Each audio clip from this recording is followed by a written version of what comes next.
Hi, in this blog I am going to share to you the muscles of the rabbit. So the muscles are grouped into four divisions, okay, depending on the body region.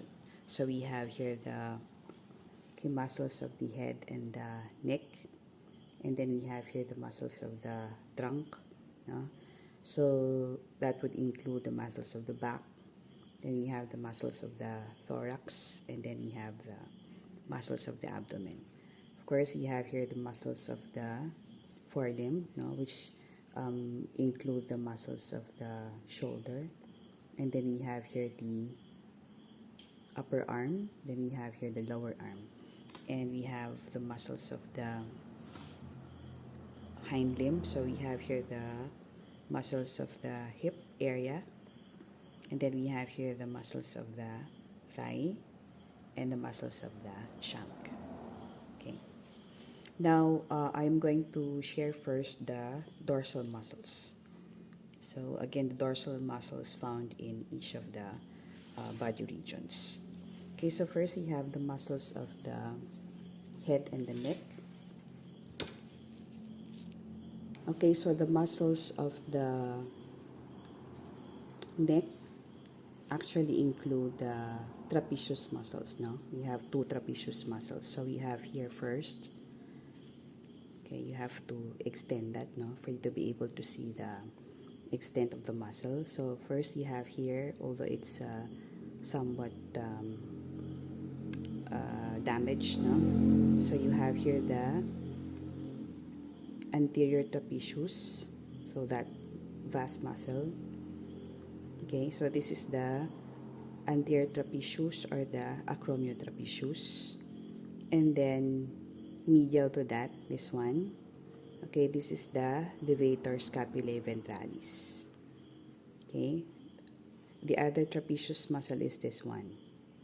So here, so that's the outline. Okay, so this one, so this is the spinotrapezius or the posterior trapezius muscle. Okay, so for us to be able to appreciate, okay, the muscles more, so I have already dissected them. Okay, so we have here the, okay, okay. So again, this is the acromio, okay, trapezius, and then this one, okay, which was supposed to be connected here. So this is the levator, okay, scapulae ventralis. Okay, and then this is this one. So this is the spinotrapezius. Okay, now for the deep muscle of the neck. Okay, so you have here this one. Okay, so this is the splenius muscle. Okay, now for the muscles of the trunk. Okay, so we have here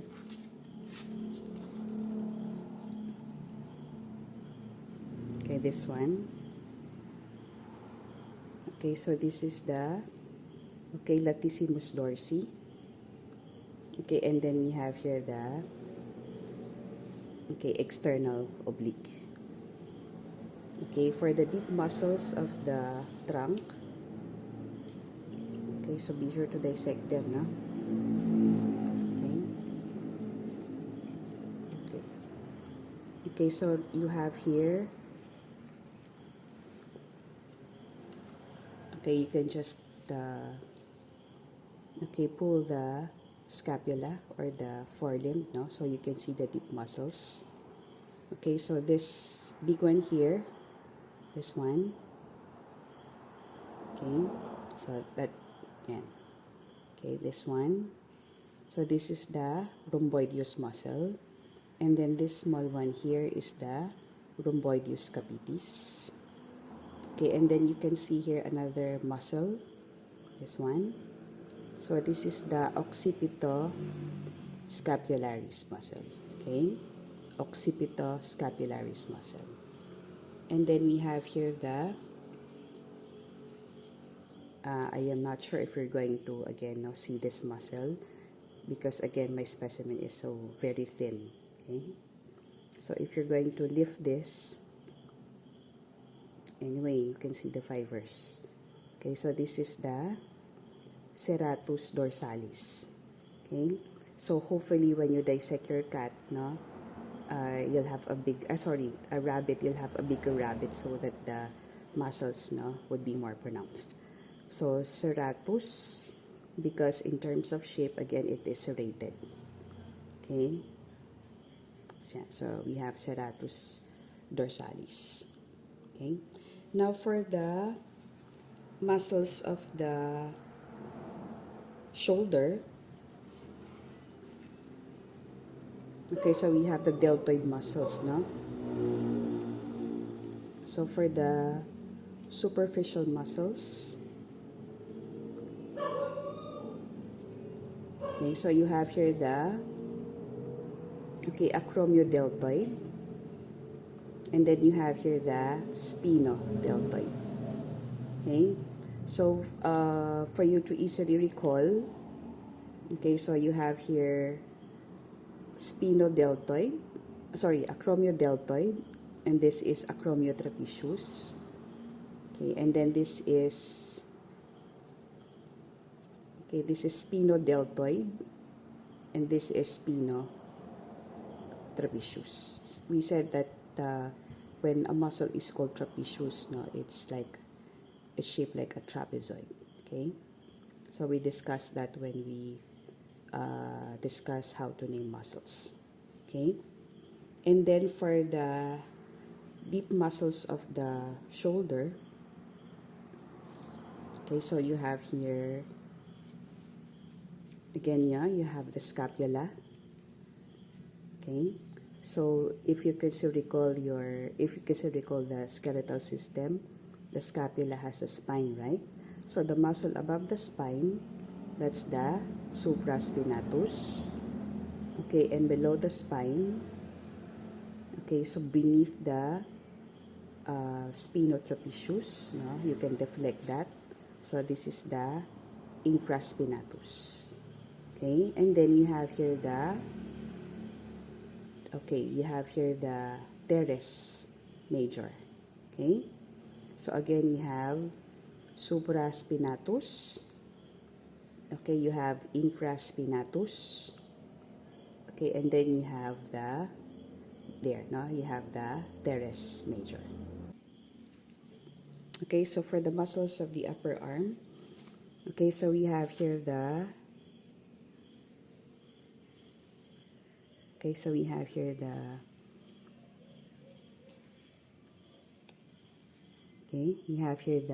brachialis.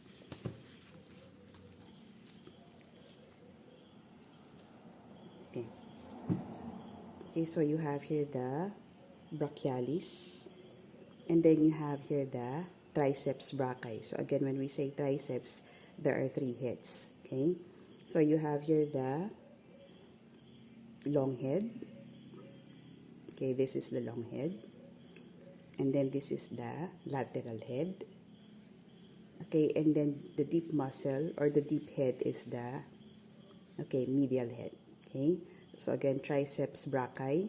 So you have long head, you have lateral head, and then you have medial head.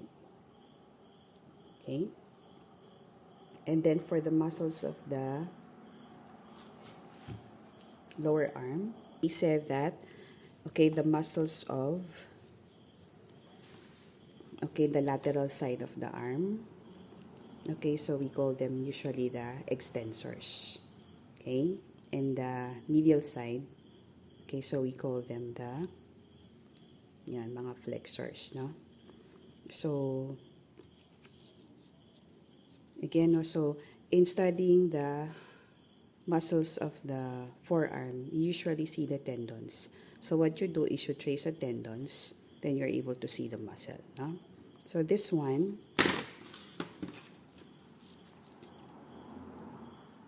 okay, so this one, okay, so this is the extensor carpi radialis longus. Okay, and then underneath there, you have the extensor. So this is the tendon, no? You have the extensor carpi radialis brevis. Okay, and then this one, this tendon here. So this is actually the muscle. So this is the extensor digitorum communis. And then this one, tendon. So this is the muscle. So this is the extensor digitorum lateralis. Okay, and then underneath, okay, you have there this one. You have the extensor carpi ulnaris. Okay, so there are 5 again, no? So you have 1. Okay, you have 2. Again, this is the tendon of the second. And then you have 3. Okay, and then you have 4. This is the tendon.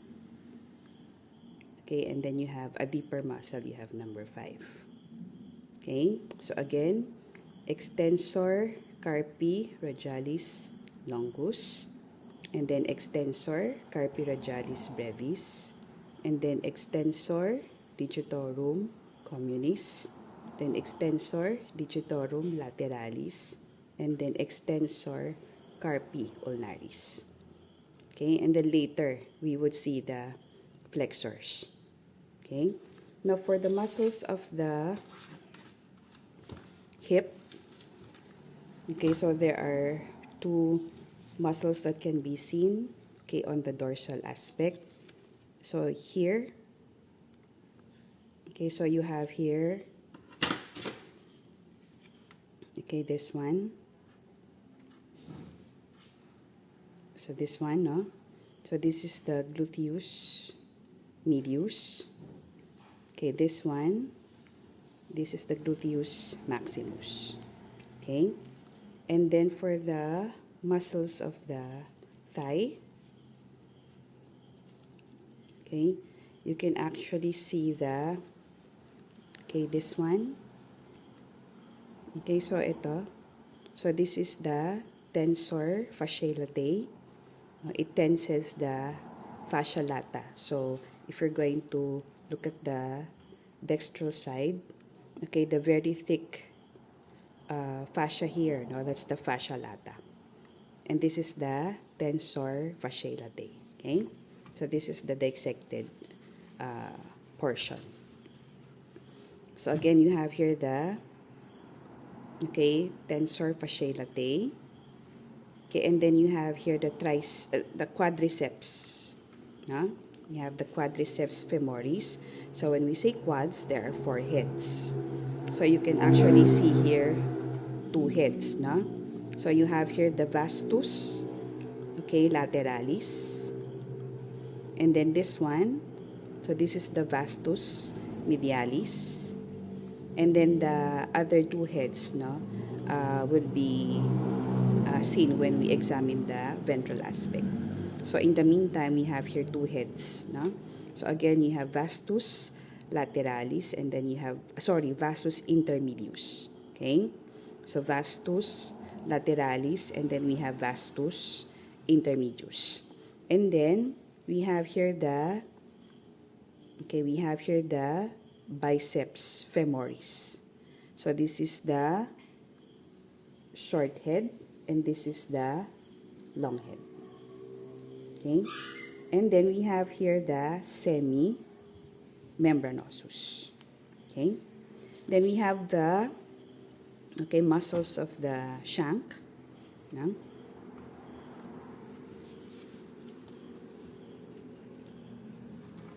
Okay, so we have here from this tendon, we have here the tendon of Achilles. Actually, there are 3 muscles. No? So the large one, this is the calf muscle. This is the gastrocnemius. It's spelled as gastrocnemius, but it's pronounced as gastrocnemius, so silent C. Okay, and then you have the deeper muscle. Okay, so this one is the soleus. Okay, that is the soleus. And then you have another deeper muscle. So you have here the plantaris. Okay, so again, So you have here the gastrocnemius. Okay, and then you have here the soleus.